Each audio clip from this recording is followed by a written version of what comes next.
దేవుని పరిశుద్ధ నామమునకు మహిమ చెల్లును గాక. మరొక వాగ్దానంతో ముందుకు రావడానికి ప్రభు కృప చూపించారు. యెషయా గ్రంథం 26వ అధ్యాయం 4వ వాక్యం, యెహోవాయే నిత్యాశ్రయ దుర్గము, యుగ యుగములు యెహోవాను నమ్ముకొనుడే. దేవునికి స్తోత్రం. ఆశ్రయం, ఆధారం, సమస్తం, సర్వం, అన్నీ. ఈ పదములన్నీ మనం ఎప్పుడు ఆలోచిస్తూ ఉంటామంటే, మనకి ఒకరు తోడు, ఒకరి ఆదరణ, ఒకరి ప్రేమ కావలసినప్పుడు ఈ మాటలన్నీ గుర్తొస్తూ ఉంటాయి. ఈ రోజులు బాగాలేదు, పరిస్థితులు చాలా దారుణంగా ఉన్నాయి. చూశారు కదా, నిన్న మొన్న ఎంత భయంకరమైన వర్షాలు పడ్డాయో, మనం ఎంత ఇబ్బందులు పడ్డామో మీరు అందరూ ఎరిగిన వారు. మీకేం చెప్పవసరం లేదు, పరిస్థితులన్నీ చూస్తున్నారు. చాలామంది, నేను ఈ ఉదయకాలం కూడా ఒక బ్రదర్తో నేను మాట్లాడినప్పుడు, పాలకొల్లు నర్సాపురం ఏరియా ప్రాంతాల్లో కూడా సముద్రం భయంకరంగా ఉన్నప్పుడు అక్కడ స్కూల్స్లో తీసుకొచ్చి పెట్టారని కూడా నేను విన్నాను. ఆశ్రయం. ఇల్లు లేనప్పుడు ఎదుటివారు ఏదైనా ఇచ్చేటప్పుడు మనం ఆశ్రయంగా తీసుకుంటాం. పరిస్థితులు బాగోలేనప్పుడు, ఎవరైనా పోషించినప్పుడు మనం దాన్ని ఆశ్రయంగా తీసుకుంటాం.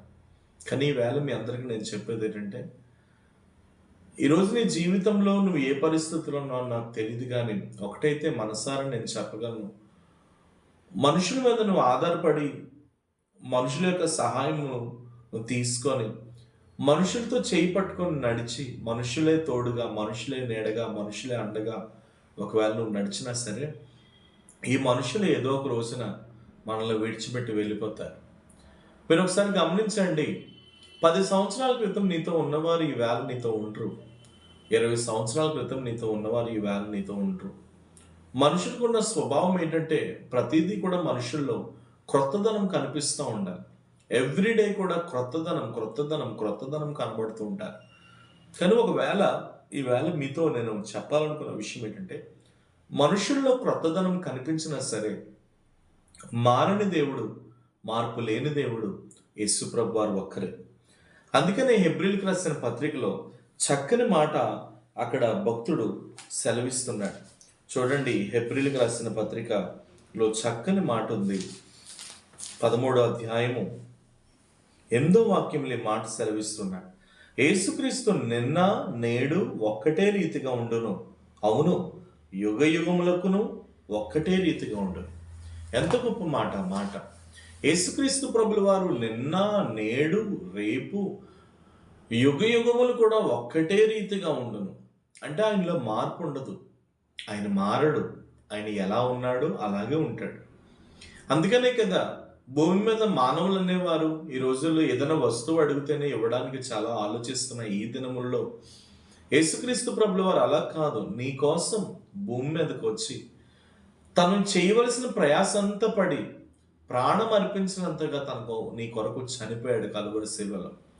ఆకాశంలోకి భూమికి మధ్యన ఆయన వేలాడి పిల్లలారా అని పిలుస్తూ, ఏమి కావాలో సమస్తమును అనుగ్రహిస్తూ, తన యొక్క రక్తమునంతా మన కొరకు దారబోసి ఆ కలువరి శిలువలో చనిపోయినటువంటి గొప్ప ప్రేమ నీ యేసయ్య ప్రేమ. అందుకనే మనుషులు మారిపోయిన ఆయన ఎన్నడూ మారడు.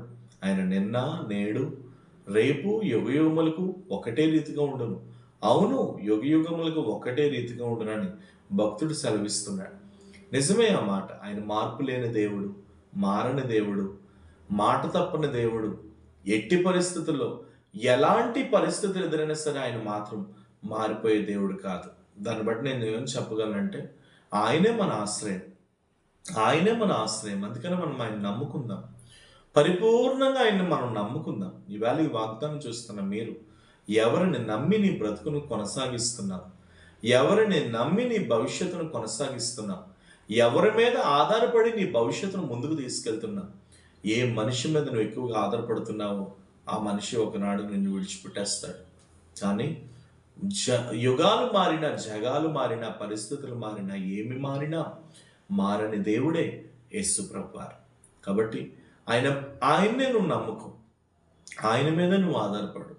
మనుషులు నమ్ముకోవద్దు, వారు మట్టిపాలైపోతారు. రాజును నమ్ముకోవద్దు, వారి సంకల్పం నాడే నశిస్తాయి.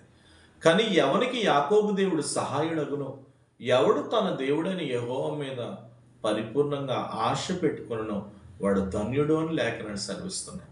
కాబట్టి ఈవేళ మీ అందరికీ నేను చెప్పేది, ప్రభువుని నమ్మండి పరిపూర్ణంగా. ఆయన చేస్తాడు నీ జీవితంలో, ఆయన ఇస్తాడు నీ బ్రతుకులో, ఆయన చేయగలడు ఏదైనా. ఆయన నిన్ను వర్ధిల్లింప చేయగలడు. ప్రేమ, నమ్మకము, పరిశుద్ధమైన తండ్రి, ఈవేళ నీ బిడ్డలందరూ ఎవరిని నమ్మి మోసపోతున్నారు, ఎవరి మీద ఎక్కువగా ఆధారపడుతున్నారు, ఎవరిని నమ్మి విశ్వసించి ముందుకు సాగిపోతున్నారు. కానీ మనుషులు నమ్ముకుంటే మా జీవితం లేదు రాదయ్యా. నిన్ను నమ్ముకుంటే మాకు ఆశీర్వాదం, నిన్ను నమ్ముకుంటే మాకు దీవెన, నిన్ను నమ్ముకుంటే మాకు ఫలింపు. అట్టి కృపను మీరు ఇవ్వమని ప్రార్థిస్తున్నా. నజరేయుడైన యేసు నామములో నీ బిడ్డలందరినీ మీరు జ్ఞాపకం చేసుకోండి. నిన్ను నమ్ముకొని ముందు కొనసాగే కృప.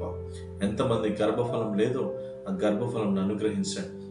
ఎంతమంది భయంకరమైన శోధనలో ఉన్నారు, యేసు నామములో ప్రతి శోధన నుండి మీరు తప్పించండి.